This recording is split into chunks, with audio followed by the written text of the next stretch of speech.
Hey everyone, Mr. Toast here. Just a quick reminder that you can watch the podcast live and interact with us and other viewers on twitch.tv/convictedtoast. I also wanted to mention that we have a Discord server where you can ask us questions and make suggestions about the podcast. Link in the description. Enjoy the episode. Hello, everyone, and welcome back to the Mixed Media Podcast with Mr. Rager and Mr. Toast. And this is our first episode of our major project of 2024. We are trapped in the Twilight Zone. It's good to be here. For this episode, we watched the first 12 episodes of the original Twilight Zone from, what year was it, 58? Yeah, I think so. 58 or 59. 59. All right, fair enough. Sam says, "Ah, heck yeah, the Twilight Zone is so good." I agree. The first couple of these episodes, there are some really good ones in there. Yeah, it's so the thing with anthologies is, and I'm sure we'll get to this in later seasons, is you kind of never know what you're going to get. Yeah, Uh, I just watched Forrest Gump yesterday, sadly, and life is like a box of chocolates, and so is the Twilight Zone. I mean, you've got a couple episodes here that are a little bit slower and don't pack the same punch, but then you have other episodes that you're like, wow, that hits like 70 years later. That hits. yeah. So I feel like because you said, sadly, when I watched Forrest Gump, somebody is like driving their car listening to this on their way to work when it's uploaded later, and they're just like, "Huh?" and they just swerve off the road. Sorry. Um, so let's talk a little bit about the Twilight Zone. So the Twilight Zone was created in 1959 by Rod Serling. It originally came out on CBS, and as me and Keegan were talking about uh, prior, there have been several attempts to re-release it. There was one recently that Jordan Peele hosted that was an attempted re-release. They've had a movie. As of right now, though, we're just covering the original series. I'm not sure if we're going to do any of the other stuff yet. We just wanted to go through the original series that ran through 64. It had 5 seasons. There's going to be a lot of parts to this series. We're not going to release them every week. That way, for those of you that aren't crazy about the Twilight Zone, every other week you'll still have an episode that focuses on a new topic. Yep. For example, this upcoming Saturday, we're going to be releasing an episode that is covering Death Stranding, We've been talking which about it for a while. We're finally getting there. and this is our would be our first episode like solely focused on The video a game. video game. Yep. Yeah. Okay. Cool. Well, that'll be this upcoming Saturday. If you're not a video game person and you're here for the movies and stuff, I'm sorry. We are going to be covering it. But we've got some other really interesting stuff coming up. So let's get into this. Uh, the first episode is Where is Everybody? This is the one with the guy and oh my god. I just lost Yeah, my entire yeah, train of you're thought. good. I can take it. But so the first episode starts off with a man walking into a diner, and he's like, "Hey, I'll take some coffee. You got a customer here?" So nobody there, just completely alone. Um, and as we like kind of explore throughout this episode, the like he's going around, can't find a single person, like anywhere, and throughout this entire town. It's a very interesting episode, and it also plays on a theme that we'll see throughout more of the episodes as we get further in. A lot of these episodes early on deal with, or are kind of focusing on loneliness to start with.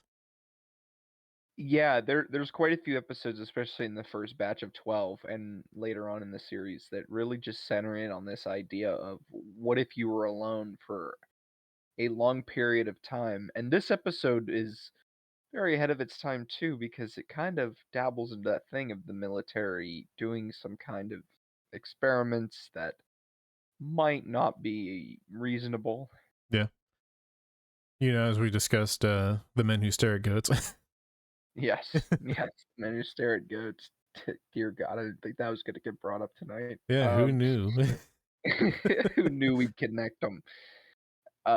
So this episode to me, I really enjoy this, especially as a first episode, because there are so many great shots of this guy. He's just I people turn on this new show for the first time. It's the first episode, and for 20 out of the 22 minutes, it's just one guy Yep.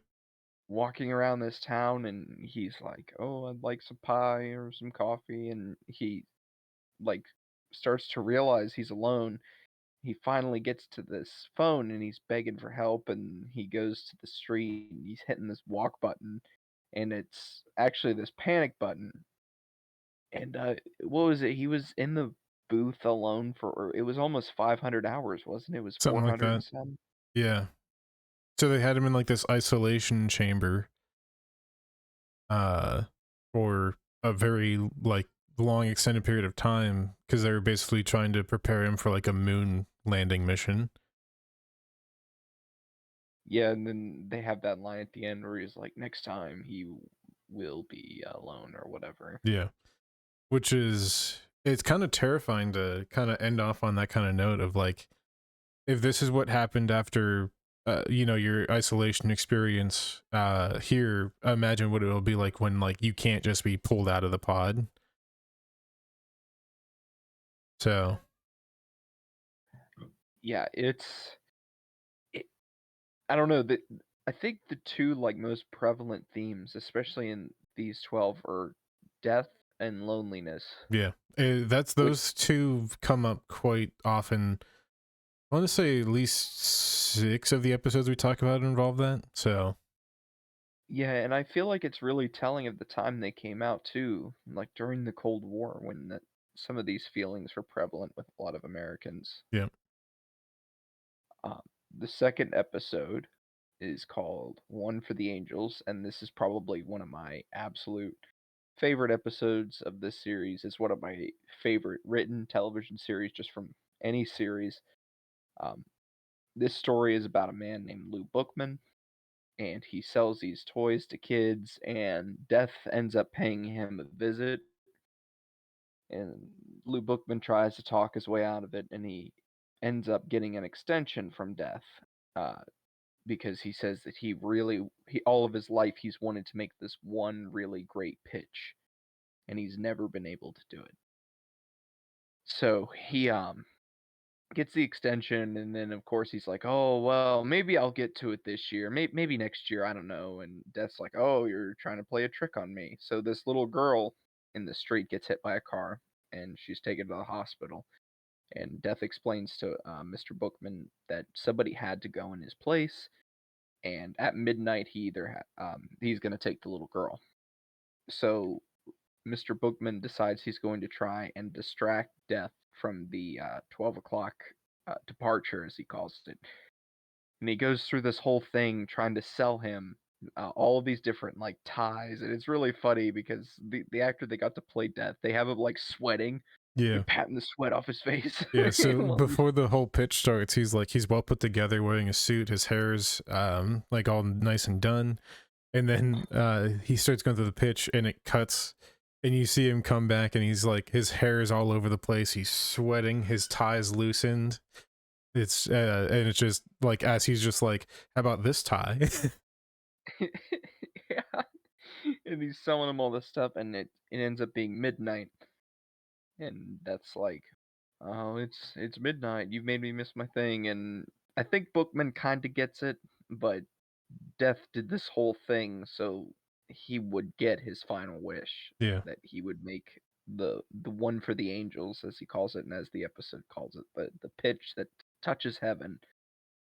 I absolutely love this episode and the way it kind of deals with death and the acceptance of death, because that's something I think everybody fears at one point or another in their life is your death. Yeah, I mean And it's one of the few guarantees we have in life, and some people aren't ready to handle that, and it's something that you have to think about for a while before you like accept that, yeah, that's something that's going to happen. yeah, and this episode I think handles it really well, especially with Lou Bookman's. acceptance at the end, and they do. I know not everybody is religious and not everybody follows the same religion, but I really do like the ending when he says, "All right, Mr. Bookman, it's time to go," and he like is kind of sheepish about it, and he points up and he goes, "Up there," and Death goes, "Yes, Mr. Bookman, up there, you made it." That just kind of, I'm getting choked up thinking about it. That line is just It's really nice to be, all of us want to be assured, and it's just impossible to be assured about what happens after we die. So Right. it's nice to have that moment for him there at the end. Yeah. I mean, that's something that none of us are probably gonna get. So Yeah, it's just yeah, I really like that episode. It's not really scary. I mean, it's got some like horror elements with how it does everything, but it really is just a story about accepting the inevitable. yeah, I also like how charismatic the actor they have for Death is, in this episode. Yeah, and he's not like he's just a guy. He like working a job. He's just sitting there. He's bored in the chair. He's like, "Mr. Bookman, you need to listen to me." And he's just so Yeah. bored. As he's like being escorted out after the extension, he's like, "Mr. Bookman, you better not be playing a trick on me." I really like Ed Wynn as Lou Bookman as well. He's so good, and he plays like the sweet, like innocent old man like so well in this. Like you don't want him to go, you know. Yeah. It's such a good episode. Um, the next episode is Mr. Denton on Doomsday, and this is one I remember. If I'm remembering it correctly, this is one that you really liked. Yeah. Um, so this one starts out with this character. It's Denton's his last name. What's his first name? Do you remember? Al Denton. Al Denton. And he's pretty much just this town drunk. In this, it's like a Wild West setting. He's this town drunk, and this character is like, he's basically like, hey, if you want more, you got to sing for us and all this. Um, there's something really like simple about this episode. It's not one that really makes you like think a whole lot. Like there isn't a whole lot overall, I'd say. Um, but we kind of get this redemption for him where he passes out in the middle of the street um, after drinking himself into a stupor. And there's this character who has this little traveling like caravan sales shop thing. And he looks at Denton as he's on the ground and just like kind of summons a this pistol onto the ground. And Denton wakes up and he picks it up and he's like, "This is weird. I found this." Uh, all these characters coming up to him and they're like, "Denton, what are you doing with that? What are you gonna do with that?" And he like just starts accidentally like shooting things, not killing anybody, but like putting it into a situation where it's just like whatever threat was coming at him is just neutralized. Yeah, and I really like how the episode kind of just keeps going and going and he's like, "Well, I'm gonna die," or "I'm gonna kill again," Yep. and then you get that final duel at the end. It's just so good.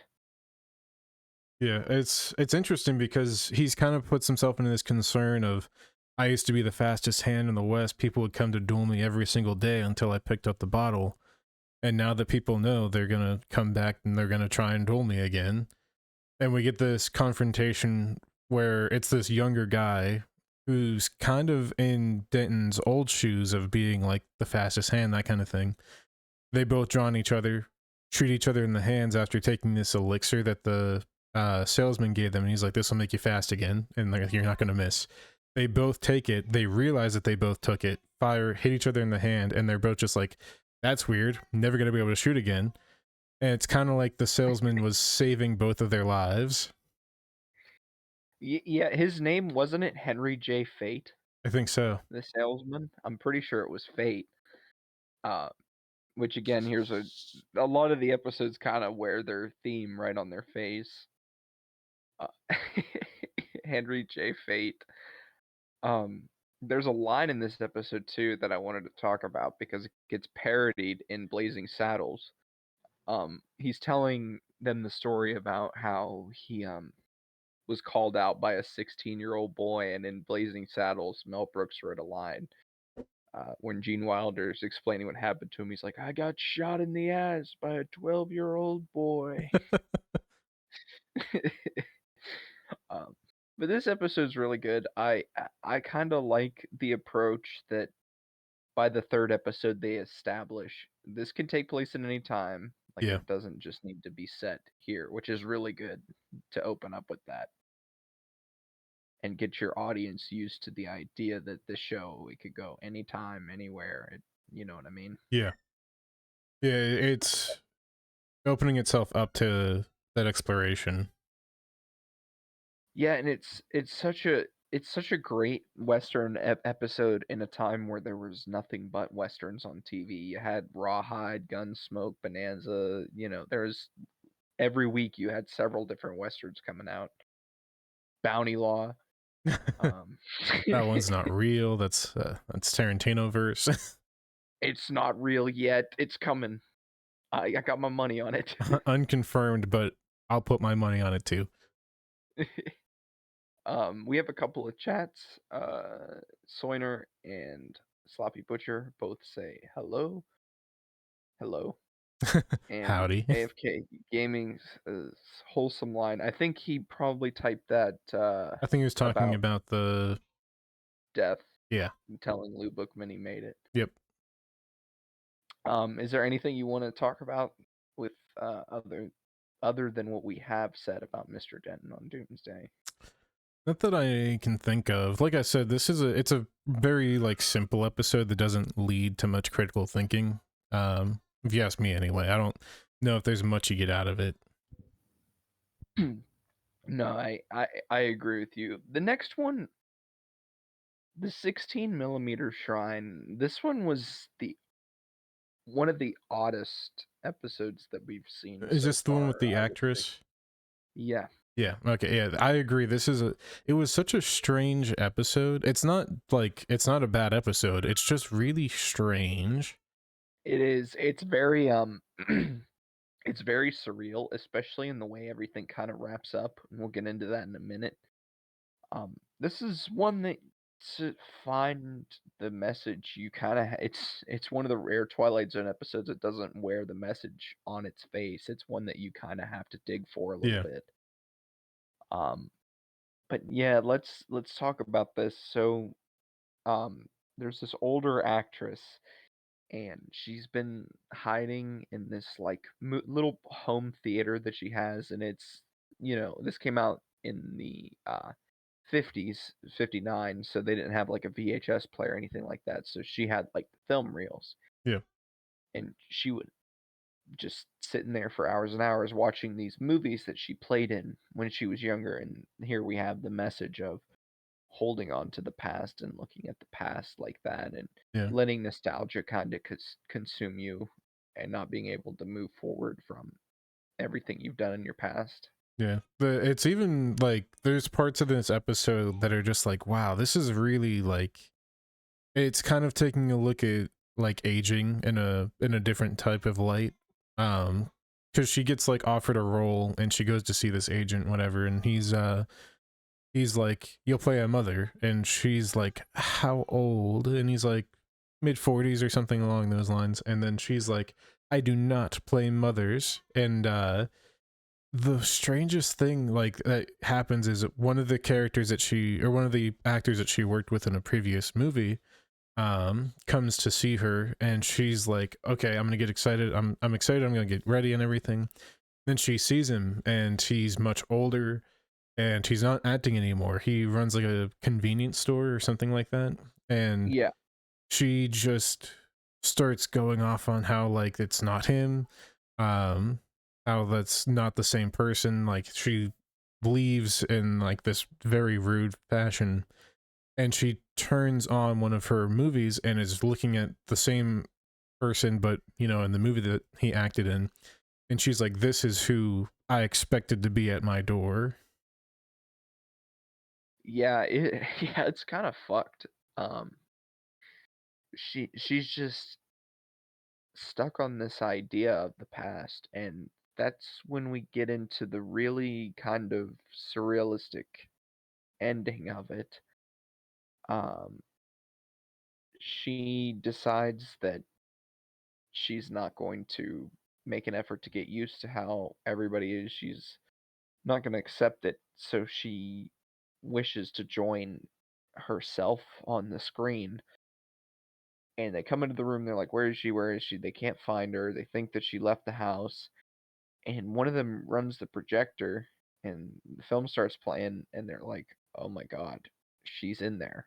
Like the older version of her's in there, and she's walking through the movie and she like turns around and blows a kiss and then walks away. Yep. The And she, film reel ends. It's such an interesting ending. yeah, this one goes way into like the science fiction and Yeah. the fantasy aspects of some of the later episodes. This is the first one that really pushes it. Yeah. The like as the film reel stops and we're like she's in the film, I literally was just like, that's a new SCP idea. Yeah, yeah, you did. I forgot you said that. But yeah, I think that this is a really good episode that kind of takes a look on aging and nostalgia. But the episode that aired immediately after this, I think handles both aging and nostalgia and like kind of relying on it a little bit better. Okay. The next episode was Walking Distance. Which episode was this? I'm trying to recall. It's the guy he's driving countryside and he's like this Oh, kind of that's right. ad exec. Yeah, he breaks down on the road and he finds out um, that his hometown that he grew up in was just right down the road. So he's going down there and he's expecting everything to be different and everything to have changed. He walks into his like the I don't know what kind of place it was that served like soda with ice cream in it. I don't Is that a restaurant? Yeah, I it's a thought it little restaurant. It used to be called like a soda jerk because they would like do a bunch of like tricks and stuff as they fill the glass. didn't they also sell them at like pharmacies too though? Didn't they have like soda I machines think at that one was a point? thing too at that point in time, which is very interesting to think about in our current society. But anyway, it's They didn't know. Um, like so going to the he goes to 7-Eleven to get a slushy. yeah, no, it's true. Some of them places, man, you can get so much fucking pop for like or soda or whatever you call it, for like $2 and you get like a gallon. I got off track. So he goes and he goes into the soda jerk or drugstore or wherever it was that sold it, and he's like, "I'll take an ice cream soda, vanilla, please, or chocolate." I can't remember what he I think he gets. Is says it a chocolate. Yeah, and then chocolate soda? he said it was 25 cents when he was a kid, something like that. I think he said 10 cents. And yeah, it might have been 10 cents. And then the guy does 3 scoops, slides it over, and he's like, I'll be 10 cents. He's like, "Oh wow, okay. I don't know how you can afford to stay open." So he's walking and he finds the younger version of himself, and he's like, "Hey, you're me!" And he like takes off running. He's like, Yeah. running down the street. This He's entire like time, this terrified. entire episode, he's going off like chasing like after his younger self, and he's like, "I don't want to hurt you," but he's yelling, "I don't want to hurt you." I don't want to hurt And you. it's just like, dude, if you like came at him less aggressive, you're just like, "Hey, I talked to you for 2 seconds." And he goes back to like his childhood home, and they're like, "You're a freak of nature, and you need to go to a hospital." And he's like, "Okay." So he realizes that it's I think what is it, 1932, 1933, something like that. Something along those lines. Between 32 and 35, Yeah. somewhere in there.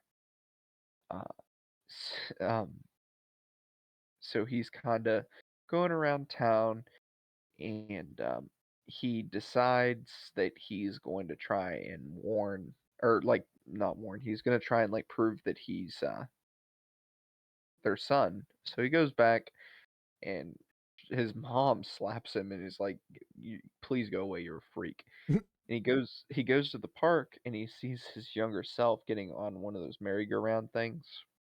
What do they call that? There's another name for it. With the Uh, horses, carousel. Thank you. Carousel. That's the Thanks, word. Jamie. Uh, um, yeah, carousel. And he like runs up to him. He's like, "I need to tell you something," and he his younger self falls and like breaks his leg, and he's like, "Oh, my leg!" It starts like and affecting the future, and like he hurts himself by hurting his younger self. and then he's like, "I just wanted to tell you to enjoy your youth while it lasts." I'm like, dude, you're scarring this boy. Yeah, the fact that like that's like he chases him down in the most aggressive way possible, and then goes, "I just wanted to tell you to enjoy your childhood." Yeah. So the ambulance comes and picks up his younger self, and he's just sitting there kind of defeated. And his dad comes over. He's like, "It'll be okay. You dropped your wallet," and he was like, "Your driver's license expired in like 1960, I think it was, Yeah, because you're like on 60, 59." 62 or something like that. And he was like, "Yeah, you dropped this," and he he says something I really liked, where he's like, "This is his summer. You already had it." Yeah, And it's that I really like that idea of like just yeah. It's the remembering that they were just memories. you can't stay here. You have to go back because you already had this pretty much, and it's such a. I think that really wraps like a bow on this episode. That way that they like kind of deliver that. Yeah, I completely agree. And he accepts that, and he walks back to the soda jerk or whatever, and the sodas are up like 30 cents or something, and he's got a limp. And Yep. he goes back to the gas station, he gets his car, and he drives away. Back to his normal life. Yeah, it's oh man. I really like the music in this episode, and this is a piece of the research I did. Bernard Herrmann did a lot of the music for a lot of the Twilight Zone, and he did this episode. It's a 22-minute episode. He wrote 19 minutes of music for it. Hmm. Um, and Bernard Herrmann, he's most famous for the Taxi Driver theme. Oh wow. Yeah, he was a big composer during this time, but I think this is a really solid episode, and I think it captures the theme of kind of letting your youth go and being like, okay, it's time to grow up. Yeah. Yeah, I think it does do like the nostalgia and like facing like middle age or like being older in a better light than the previous episode does. Not to say that the previous episode's not good, but it's definitely like it's a little bit weirder. I think it's a little bit more convoluted. Yeah, yeah, no, I agree with you. Um,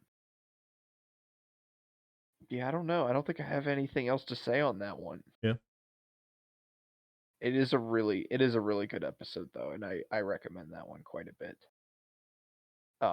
The next episode is absolutely wild that it aired on TV in 1959. Um, it's called The Escape Clause, and this one centers around this guy named Walter Bedecker, and he makes a deal with Satan, which is just wild to have that in a show at this period Yeah. of time.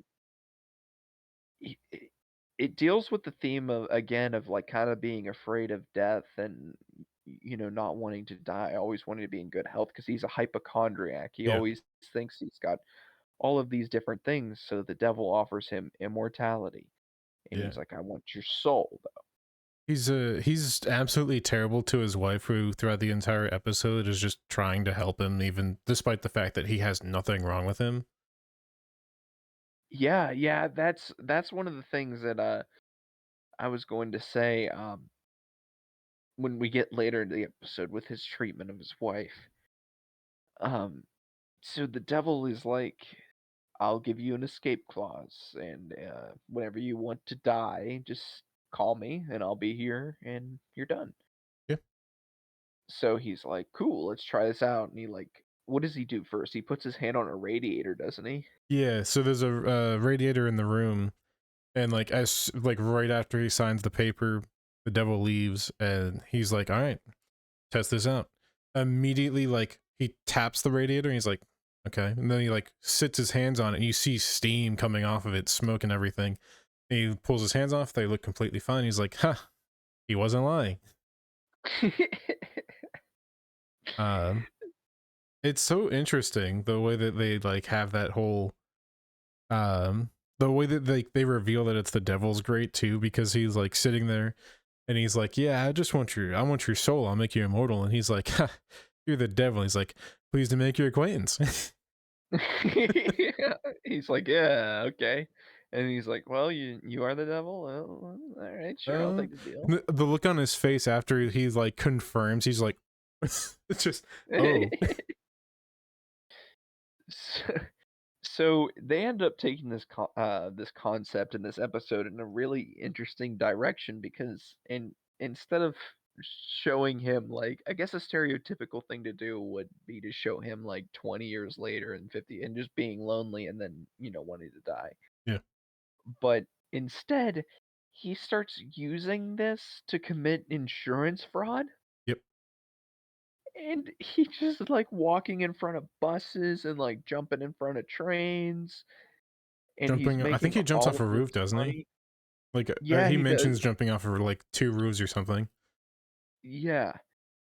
So, he ends up making this, like, drink, and it's all these, like, cleaners and shit, and he drinks it.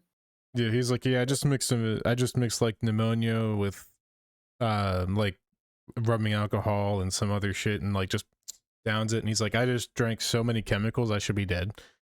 And he's like, he starts kind of like thrill seeking. He's like, without the fear of death, it's boring. Yeah, which is a really interesting way to look at it because I feel like that's not something a lot of people think about. Yeah. That's a very interesting perspective to take on something like this.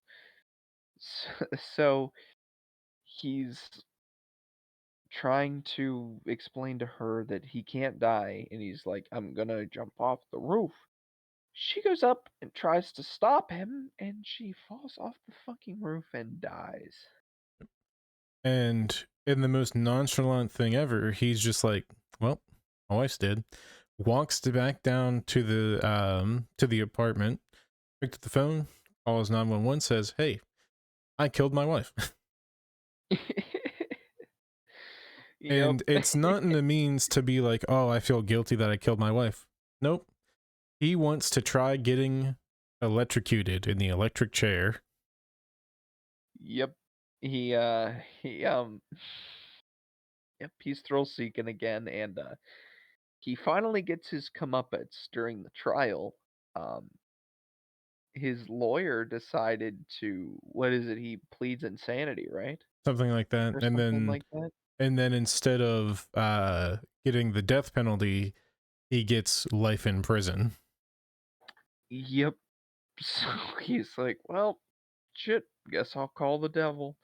And, he comes back, and the devil's like, "Alright, here you go." And then he dies. He wanted to live, for so long, Yep. I and feel like it comes down to that final part, and he's like, "Well, this guy lasted a week." Like, yeah. I feel like he didn't last that long. Like it would be like it's like, "Oh, you're immortal," and then like the events of this story unfold in like 3 days. Yeah, it's wild. Um, I think it really speaks into the theme of it too, because he's like, "I wanna live forever, I wanna live forever," and then he takes the shortcut and he makes it 3 days. Yep. Um, so I'm kinda confused. On. Okay, so I've been going through this list of like the episodes in order. I um I don't remember this one, and it says it's the seventh episode. Which one is it? It's called The Lonely. It says in 2046, and oh no, I do You know, remember now this you know. one. I Yeah. immediately you said the name and I knew which episode you were talking about. Yep. Yep. It just took me a second. This one is really, really good, and it's got a performance by Jack Warden, who I love. Jack Warden. I just watched 12 Angry Men yesterday as well for the first time, and he was stellar in that, and he's great in this. He plays this convicted murderer, and he's got solitary confinement on an asteroid floating in space. And there's this guy that comes. What's his name's Captain Allenby, right? Allenby, Yeah, something like Alan that. B. And he's like, "Listen, I brought you a little gift, and um, just I can't remember what he says when he gives it to him, but basically the gift Oh, is he's like basically these guys, the guys that are on his team show up and they're like, I can't remember what the character's name either, but they're like, we had to take like 4 days out of our year for this. I don't get to see my children, yada yada. And then Alan B's like, stop harassing him, go get the big crate. And like they don't know what's in the crate, but he's talking to him and he's like, hey, don't open this until we're gone because I'm not allowed to give you this, and I don't know what else to do for you. So I'm gonna give you this. Don't open it till we're gone. We'll see you in 3 months. Yep, and he opens it, and it is this like android named Alicia. And at first, he's kind of like, "Ew." Not Um, real. Do not want. yeah, yeah, not real. Do not want. And he makes her cry, and he's like, "Oh man, she's got like feelings and everything." And he starts falling in love with her, and it ends up like skipping what, a year almost. It skips like the 2 months. It was just before. I know. No, it skips a little bit later than that because I thought it they. was something like almost a year, It might because be. they came once or twice Yeah. before they delivered him the news, but they come back, um, a year into their, like, relationship pretty much, and they're like, "Hey, your case," they had somebody look at it, and you're free, you're pardoned. And, he's like, "We gotta go in 20 minutes." And he's like, "Okay, okay, cool, we'll grab this," and he's like, "I gotta go get Alicia," and Allenby's like, "Fuck." Yeah. He's like, I forgot I gave him that.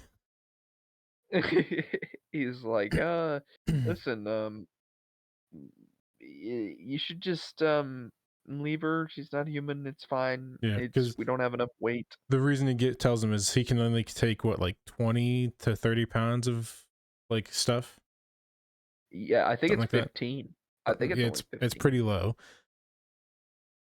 And, he's like, "Please, you gotta take her with me, I love her," and Allenby just fucking shoots her in the face, Yep, and you see all, like, circuitry, wires, all that.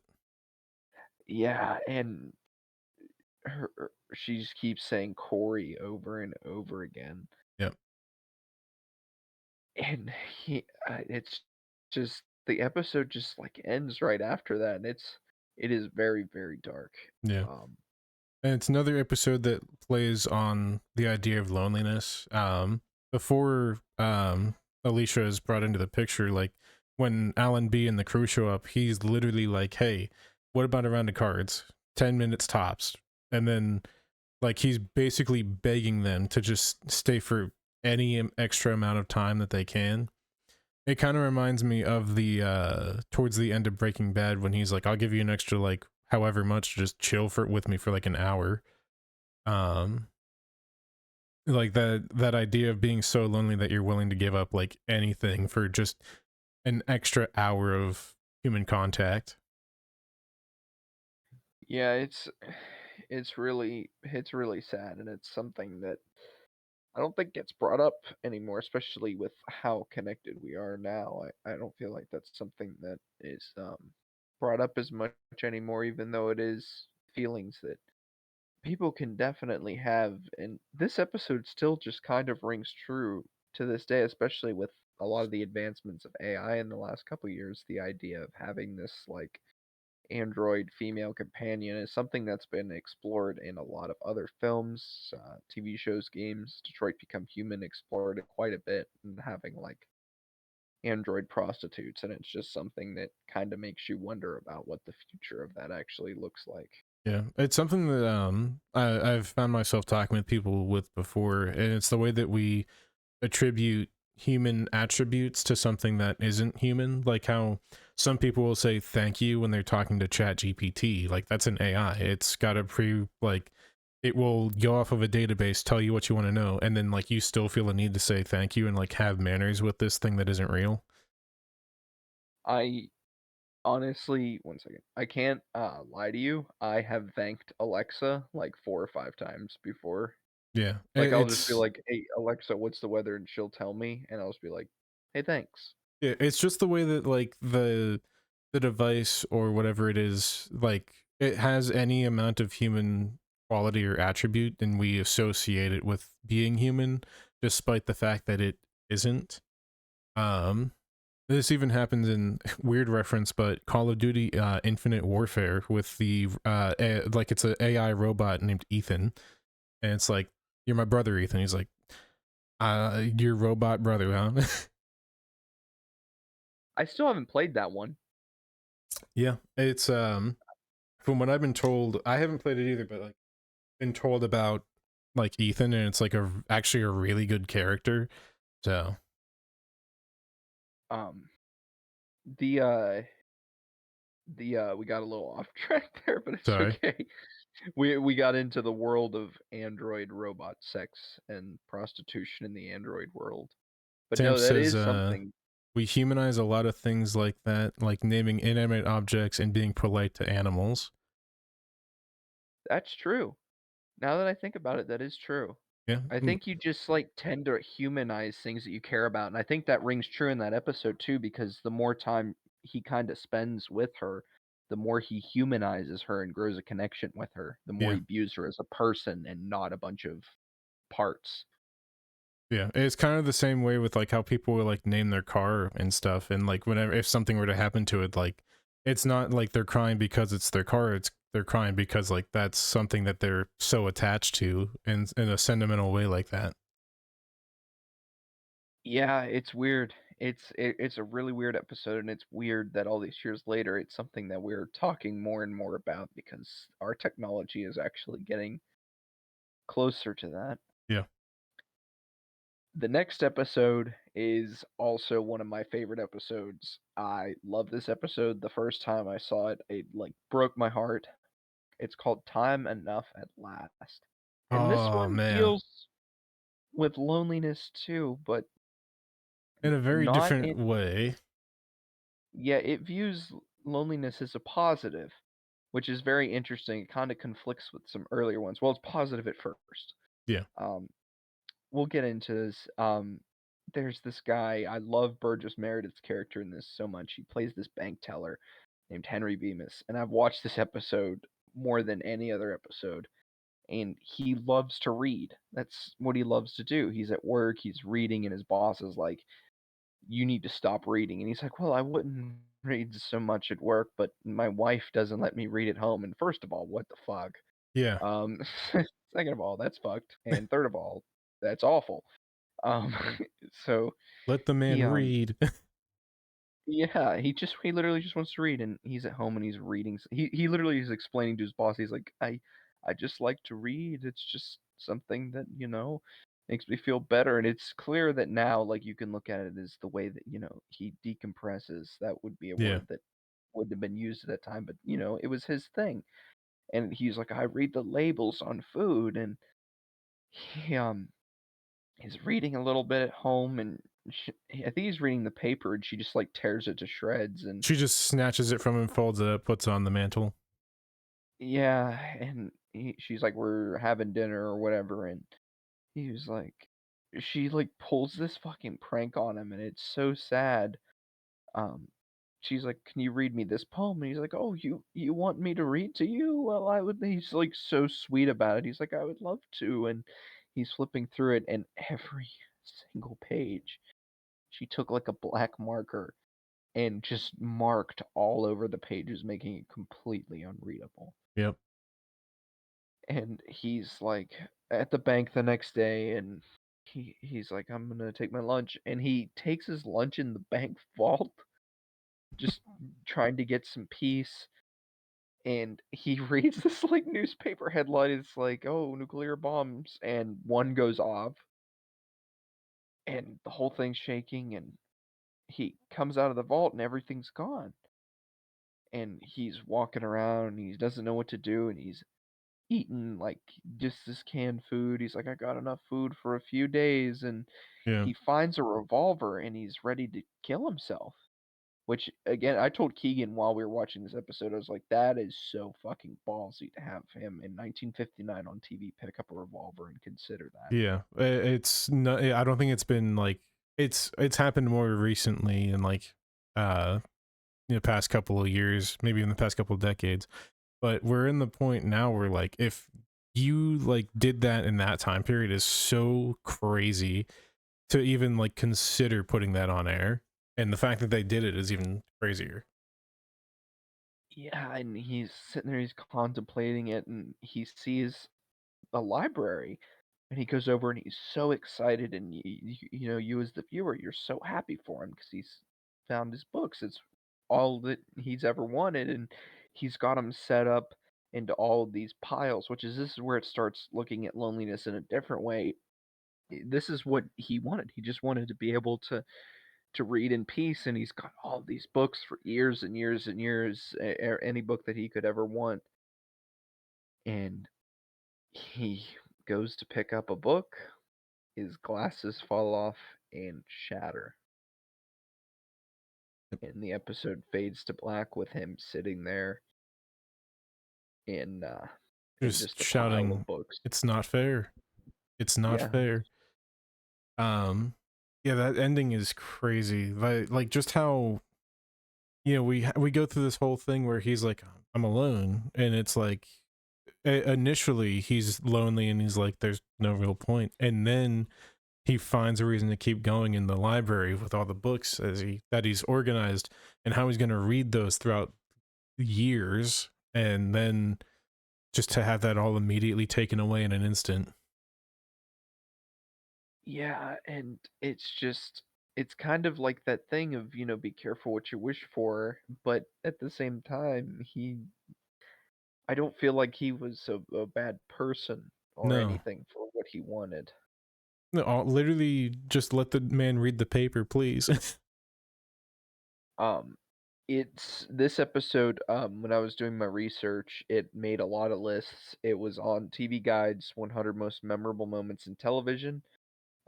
This was cited at number 25, talking about the glasses falling off. Um, but yeah, there was a lot. I think there was an episode of Futurama that kind of parodied this a little bit. It was what I had read in my research. I don't know, I don't recall. I don't know. I remember seeing something about it. I can't remember for sure though. But yeah, this one is such a good episode, and Rod Serling said that it was one of his two favorites from the entire series. He absolutely loved this episode, and he wrote it, and it's ended up being very, very good. Um, the next episode is Perchance to Dream, Perchance. Like that you doubled Uh, down on perchance. I wanted to make sure we got it. Um, this is the one. Trying to remember exactly how this one starts off. It's the guy with the heart condition That's right, that's that right. if he falls asleep, he'll die. Yeah, this is such a weird episode. It's very surreal. Like I don't even know how to talk about it truly. I, I don't either. It's different. Um so basically there's this guy that has he's like, he goes to see a shrink. He's like, I haven't slept in like 10 days or something like that. Um, and the shrinks basically ask him to go through the whole thing. He lays down on the thing, and then like he immediately springs up. He's like, no, I can't do that. I'll fall asleep, and if I fall asleep, I'll die. Because he's basically been having these dreams of this woman that's been like chasing him, and like, I don't know, it's weird. It's It is one of the more surreal episodes of the series, and I also am not 100% sure on how to talk about this one. It's very, very strange, and he just, like, he's petrified of the idea of dying, which is another one where, one of those episodes where it's all like it a insight as to the human psyche when it revolves around death. Yeah, yeah, pretty much, yeah, and I'm gonna speed through this one because I really have no idea of what to say about it. He jumps out a window in his dream, and they're like, "Oh, he fell asleep and then screamed and died." And Yeah, they're like, "Oh, at least he died peacefully," when in reality, he it in his was dream, he traumatic for him in his jumped out a dream. window. The craziest thing too is that's another episode where like they depict like somebody jumping out of a window to their death. There's, a lot of speculation that this episode, inspired Wes Craven to do Nightmare Okay. That's I could later see on, that. because he was a big fan of the original series, and then when they brought it back in the '80s, he actually, directed, a few of the episodes. Yep. Yeah, sorry if you really like that episode. I just have no idea how to talk about it. And speaking Yeah. of episodes that I have no idea how to talk about, oh, go ahead. What were you gonna say? I think if anything, you should definitely watch the show for yourself. If any of the episodes sound interesting, because we aren't going over the entire story. There's some details in there that you might want to, see for yourself. Which we watched these on Paramount. All right. Yeah, Paramount Plus. Yes. Yeah. All right. Yeah. Paramount or Freevee. No, I think it's on both. I think we started on Freevee and then switched to Paramount Plus halfway through. Yeah. Yeah, you're right. Um, so this next episode, Judgment Night, is another one that I'm not exactly sure on how to talk about. This is the one with the British cargo liner, and they think that they're being hunted by Oh yes. U-boats. And there's this guy on the ship, and he all he can remember is that he was born in Frankfurt. Yep. And it's weird because it's revealed that he's was he the captain of the U-boat? So throughout the episode, he's kind of in this situation where he's like, yeah, I was born in Frankfurt, like originally from Germany, all this, and then he's talking about how he has a strange knowledge about German U-boats. And they're basically kind of just like, that's weird. Any particular reason? He's like, I don't know. And we go throughout the episode, and at one point he's like in his cabin, and somebody's like, looks like you have a German officer's cap, and he's like, that's weird. I don't know why. And like you flip it over, and his name is inside on the tag. He's like, what? We get towards the end of the episode when the ship is being torpedoed, and then like the whole thing goes down, and we get this kind of reveal at the end with him sitting there and another guy across saying, hey, I have like the plans for the attack, yada yada. He's like, great. And he's like, I kind of feel bad though, they're like civilians on the ship. And he's like, don't feel bad, it's like it's only war, yada yada, something like that. And then he's kind of like, well, I feel like we'll live out like the rest of our lives in like in like a hellish nightmare kind of thing. And he's like, that's weird. And that's the reveal that he basically every night relives being on the ship that they attacked. Yeah, and it's a great reveal. it kind of it's a little bit hard to understand at parts before it's revealed, like, kind of what's happening because it just unravels in a very strange, surrealistic way. Yeah. But when it's finally revealed and you get it, it's much it's much easier to appreciate. Yeah. I feel like this might be one of the episodes of the series that deserves like you watch it once and then watch it a second time and it's like you get so much more out of it. Yeah. Yeah, no, I can agree with that. Um, I'm pretty sure there was an episode of Black Mirror when I was doing my research that's very similar to this called White Bear. I haven't seen that episode, but if anybody that follows us anywhere has seen that episode, uh, White Bear, Black Mirror, let us know in a comment section somewhere or in the Discord because I'm curious if that is true and it is similar. Yeah. Um, the next episode after this, I believe this is episode 11, so our second to last episode, and the sky was opened. Um, this is this one's weird. I Yeah. I really feel like like the way this. the Oh, good. second half of all the like of this is just these episodes are like this is like the first ones it's like oh loneliness death these ones are when we start getting into that realm where it's like this is what I was like told the Twilight Zone is. Yeah, this is the kind of shit like you wake up at like 3 o'clock in the morning and you watch an episode of it and you're like go back to sleep and you're like, was that a dream?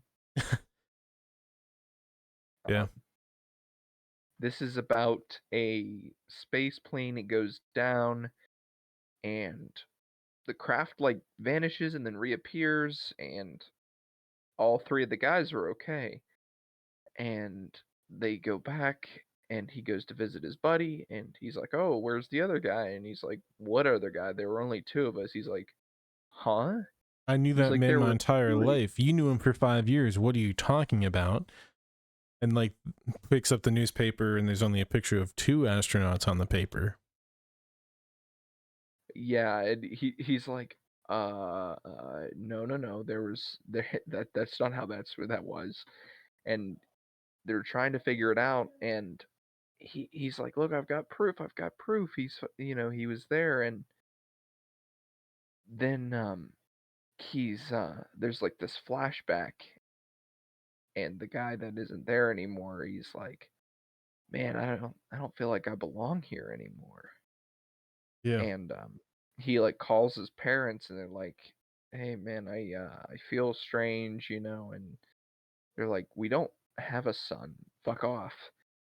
And he just vanishes Yep. and only the one guy remembers it and he's trying to find any kind of evidence that he can and his it cuts back to his buddy and his buddy's like, "I don't know who that is." And he's like he like looks in a mirror and he has no reflection. He's like freaking out and they realize he realizes that the other guy disappeared too. So he's freaking out and he's like, "Oh my god, I'm going to go. I'm going to go." And he just kind of I can't remember how he goes. He runs out of the hospital room and like the guy gets up and he goes to chase him and he comes out in the hallway and he's gone, just not That's there right. anymore. And the nurse comes up and she's like, "What's wrong?" And he's like, "I need you to chase down that guy." Then he's like, "What's his name?" I can't remember. He's like, "His name's something." And then she's like, "I don't know who you're talking about." That like he's like, "He was here yesterday. He was stayed in this same room." And she's like, "You were the only person in that room yesterday." And then he's like, "No, no, no, this can't be real." And he like sits down and then it cuts away and it's a doctor talking to a nurse and she says we need three beds. Do we have any like rooms for that? It's like, yep, that room right down the hall has 3 beds, plenty enough space for them. All three of the astronauts just got wiped away out of existence. Yeah, and it's like that that kind of I don't want to say Mandela effect, but that like idea of something that was there but then it just in our minds, it just vanishes, and Yeah. it's very sci-fi-esque, this episode, Yeah. exploring that theme of kinda like the Bermuda Triangle. You go in and you disappear. Yep. We also get the reveal at the very end of the episode that the craft that they traveled on also vanished. Yep. Everything vanished, so it's hard to tell if they died or if they went to, somewhere else. I don't know, it kinda just leaves you with them all gone. What if they all shrunk down like Ant-Man and they're in the quantum realm? Dude, wormholes. Adam says wormhole. There's Sloppy Butcher has like 10 chats. Uh, I what? I like do-rag Oh, Mike, straight thuggish, looks like a felon drinking a so 40 ounce. so it's a beanie. What? Anyway, Man in the mirror, gotta make it that what? mustache has done some hard time. It has. It has been through a lot. This one is the last episode we watched. Um, it's called What You Need, and it's about this guy. Um, he's got a case, and he give you whatever you need, like right before you need it. And he gives like these two people like these things that they need, and they end up falling in love. And he's like, I got all this stuff, and this guy, he's a kind of a fucking bastard. Yeah. So In basically this, he's like going around giving out stuff that people need. He's like, "What do you need?" And the person's like, "I don't know." Then he's like, "I know what you need." Pulls out magically the item that they end up needing in about 2 minutes. um and as he's doing this, he looks over and he sees our main character of the episode. He locks eyes with him. It's like this fear in his eyes, and then he's like, "Well, I'll be going now." um, so he gives him this like pair of scissors, and then his scarf gets caught in something, and he cuts himself free, and he gives him this pen, and it predicts this, like, what is it, a racehorse thing? Yeah, so he gives him the pen and he's like, "What am I ever gonna need a leaky pen for?" And he like pops the cap off and it leaks and it lands right on the newspaper on one of the like horses' names on a track. And he's like, "Oh, I should go bet on this." He bets on it, gets like 300 some bucks or something like that. And uh he's like, "We're in a partnership now. You're gonna keep giving me what I need." Yep. And he tries to use it to like predict more things, but it doesn't work. It only uses it one time because it's something that you need and not Yeah. something that you want. The old man tells him that it's the things that he gives, they're what you need and they only work once. Yeah. And he reaches in and he grabs out, what is it, a pair of shoes? Yeah, he's like, "What are these? Leather sole shoes? Like, I hate these. They're too slippery. They're a little tight." Um, and he starts like he starts running away. He's like, That's enough for the day. I'll see you." Whatever. Runs off, and he starts trying to chase him after him. And he's like, "These are still slippery." And he like steps onto like the wet street, slides around a little bit, and gets struck by a car, and dies there on the scene. And the old man has a kind of a monologue, and he's like, "That night that I saw you the first time, I knew I could see my death in your eyes, and tonight what I gave you was what I needed." Yep. And he I love the like the final like stinger shot when he's walking through and he sees this couple that's about to get interviewed, and he gives him a comb, so he combs his hair to look nice for the TV. He's like, "Man, Yep. I really need a comb." He's like, "Here you go." This episode is a really interesting concept. I like the idea of it quite a bit. Of, this is something that I need, and he gets greedier and greedier, and um the peddler, he's just like, "Okay, well, time to get what I need." Yep. It's a great episode, um, and so I think what I kind of want to do with this is I want to do it because we had talked around the idea of kind of doing tier lists Yeah. for this as we go through. I think I want to do each of the seasons together. Okay.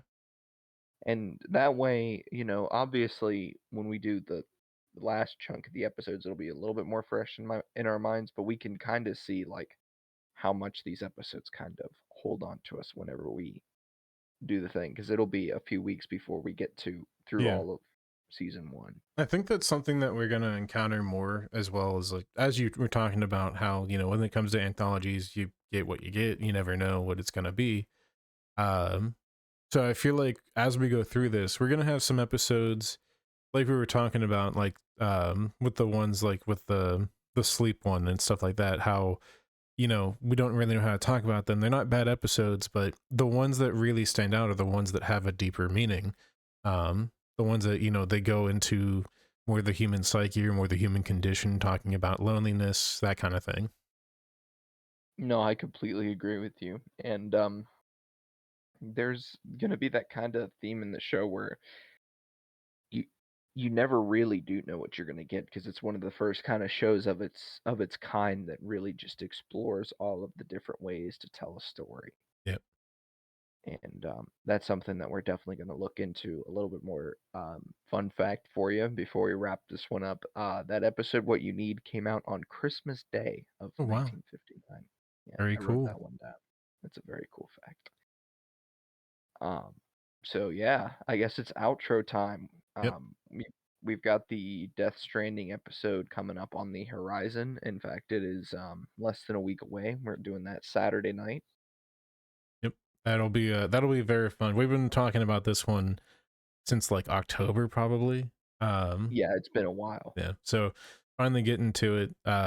And honestly, I feel like we're gonna have a lot to talk about just because it's such a phenomenal story. We'll talk about it more, but we'll get there.